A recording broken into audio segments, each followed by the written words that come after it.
Take a hand. Hello. Alright. Here goes a story with airsoft and air rifling competitions for firearms. Uh, there are certain competitions that can have their own rules or sign fee waivers based off certain rules, like high power for airsoft rifles, like more than 1,200 feet per second, or air rifle that's more than 800 feet per second can only be sighted at a certain range.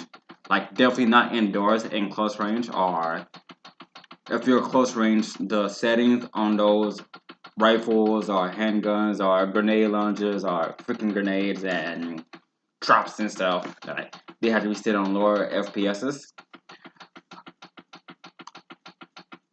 I'm gonna give you a story about me doing some of those competitions. There was a competition that had rules stating that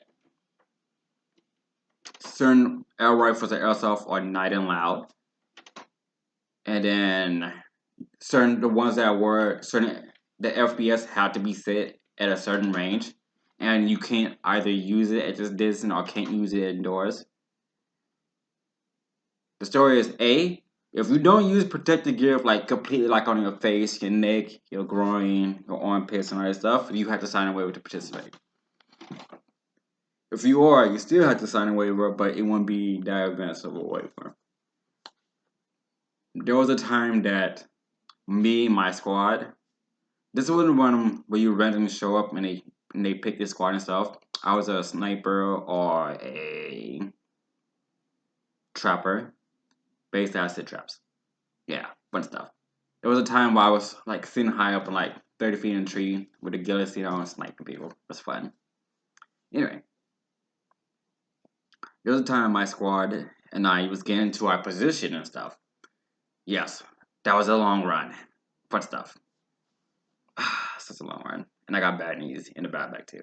Anyway, when we finally got into our position and stuff and going to the beat, there was a guy that popped out of nowhere, tried to shoot us. And yes, we shot him up.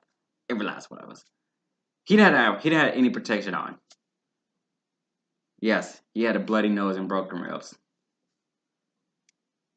He couldn't do anything to us because all the sign and wave were all relevant.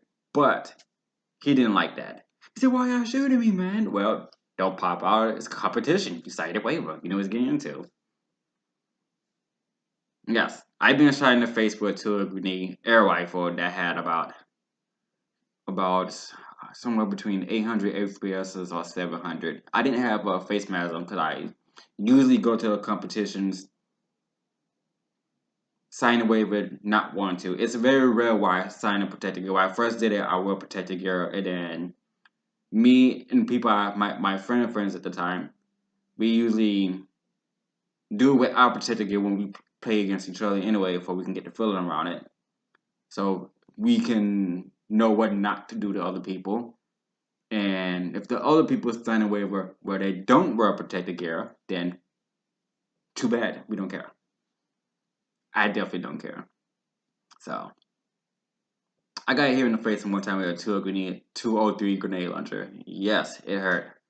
Made my nose bleed, bruised on my jawbone. Um, Fun stuff. It didn't really bother me. I sat out the game.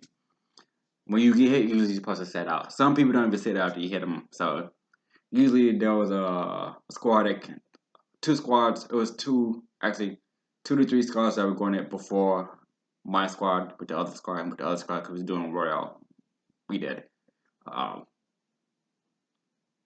some guy didn't want to get out the game. Okay, so one of the team members used the air rifle that had about 900 to 1,000 FPS. It's meant to shoot at about 200 yards or 100 yards. So this guy came charging and he been hit like 15 times. Didn't even get out. He came up on him out of nowhere and got hit in the face with that. Yes, he had facial fractures and freaking broken collarbones and shoulder bones. And yes, I laughed, of course. But the moral of the story is if we do one of those airsoft or air rifle competitions, a good place will tell you A, you can get hurt. B, you have to sign a waiver if we don't want to use protection gear. And 3, yes, airsoft and air rifle are dangerous. Follow the rules of every firearm and treat every weapon after it was loaded. Keep your weapon on safe until you're ready to shoot. Keep your finger off the trigger until you're ready to shoot. Know what behind your target. Know your area. Know your firearm. Carry it properly.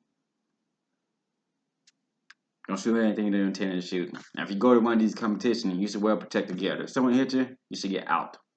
That's the rule. But anyway, competition. Bye.